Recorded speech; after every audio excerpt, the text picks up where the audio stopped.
And we massively increased production of American oil, natural gas, and clean, beautiful Kentucky coal. And we're not allowed in the Trump administration, we're not allowed to use the word coal without preceding it with two words, clean, beautiful. We say clean, beautiful coal. And we had Doug Burgum the other day, Secretary of the Interior, who's great, and Chris Wright, Secretary of Energy. And they were giving a long speech on coal. And I tried to stop them. I was in the audience. They kept saying, clean, beautiful coal, clean, beautiful coal, clean, beautiful. And after about like 40 times, I said, wait a minute, just say coal. It's too much. It's too much. But it's clean, beautiful coal, and it's back, and it's roaring back. You know, it's interesting. China uses a lot of coal. China's very smart. They use coal. What they don't use much of, if at all, are windmills. So they make all the windmills, and they sell that garbage to us. Round and round it goes, keeps losing money. Every time it goes around, it loses $25. That's a lot, you know. And kills a lot of birds. Kills them all. You know, if you shoot a beautiful bald eagle, they put you in jail for 5 years. Windmills kill them by the thousands. Okay, figure that one out. Last year, I took action to save 74 coal power plants from crushing restrictions and regulations that were putting them out of business, that would have forced them to shut down, including 4 plants we saved right here in Kentucky. And some of the people that work at those plants are here with us now. It's very powerful, and it is now with modern equipment, clean, beautiful, but it's a very powerful fuel. It's very powerful. And if it wasn't, China and some of these other big behemoths would not be using it. They use it because it's powerful, very, very powerful. The wind, you know, you're watching television and you want to watch, and your beautiful wife, our First Lady, says, I'm sorry, darling, you can't watch tonight. The wind has gone down and we have... But I want to watch myself on television. I want to watch myself debate. She says, I'm sorry, darling, we have absolutely no energy. There's no wind tonight. What a scam. That's a pretty big scam. That's one of the top. I say that's a top 5. It's about 5 that are real beauties. I also announced a lease agreement for $1.5 billion of private sector uranium enrichment facility in Paducah. Paducah. And as we take decisive action to stop the threat posed by the terrorist regime in Iran with Operation Epic Fury.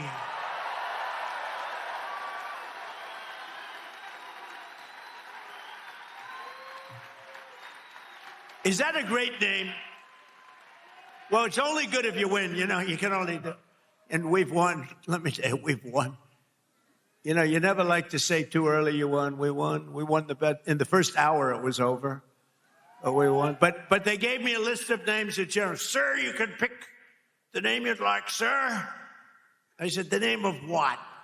The name of the attack on Iran, sir. And they gave me like 20 names. And I'm like falling asleep. I didn't like any of them. Then I see Epic Fury. I said, I like that name. I like that name. And my administration, as you know better than anybody, is also working to keep the oil flowing. It's flowing all over. We knocked out, you know, they want to drop some mines. Very friendly people, mines, so boats blow up. And we knocked out as of, you know, every hour I have to change because they knock them out so fast. I've never seen anything. Think of it. They knocked out 54 ships in 2 days, and they're real ships. In fact, I got angry at my people. I said, are they any good? Yeah, they're warships. I said, why the hell did we kill them? Why didn't we just capture them and use them in our Navy? They said they wouldn't have qualified for that. But I got a little upset with my people. I said, why do we have to knock them? And actually, one of my generals said, sir, it's a lot more fun doing it this way. But we knocked out 58 naval ships. We knocked out their Navy, okay? Let's put it that way.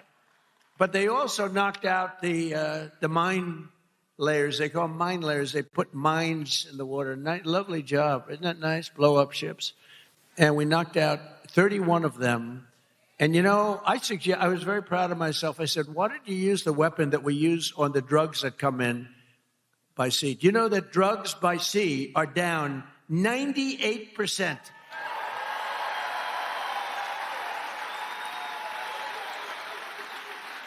And I said, that's a hell of a weapon. And they said, well, give it a shot. It worked very well. We've knocked out, I think, 28 or 29, all of them, almost all of them. They'll all be gone. By the time I'm finished speaking, they'll be gone. These people work very fast. But I'm pleased to report that earlier today, the International Energy Agency agreed to coordinate the release of a record 400 million barrels of oil from various national petroleum reserves around the world, which will substantially reduce the oil prices as we end this threat to America and this threat to the world. We don't want to leave early, do we, huh? We got to finish the job, right? Over the past 11 days, our military has virtually destroyed Iran. Tough country. Their Air Force is gone, totally gone. That took the better part of about 3 hours. They no longer have radar. They don't have anti-aircraft equipment. They don't have anything. Their missiles are down 90%. Their drones are down 85%. We're blowing up the factories where they're made left and right. And frankly, nobody has ever seen anything like it. Nobody's ever seen anything like what you're witnessing now, and that can include the original killing of Soleimani and al-Baghdadi, two of the worst killers in the world that I did, as well as Operation Midnight Hammer, where we totally obliterated Iran's nuclear potential. We obliterated it. They don't have nuclear potential. And then after Midnight Hammer, and then we left, we figured that'll be the end of them for a while. But they started again. That's why we got to finish it, right?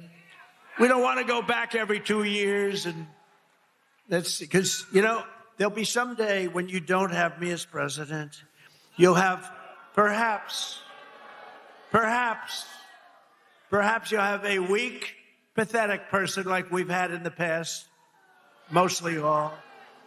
Like Barack Hussein Obama, who signed one of the worst deals ever with Iran, where they were going to give up everything.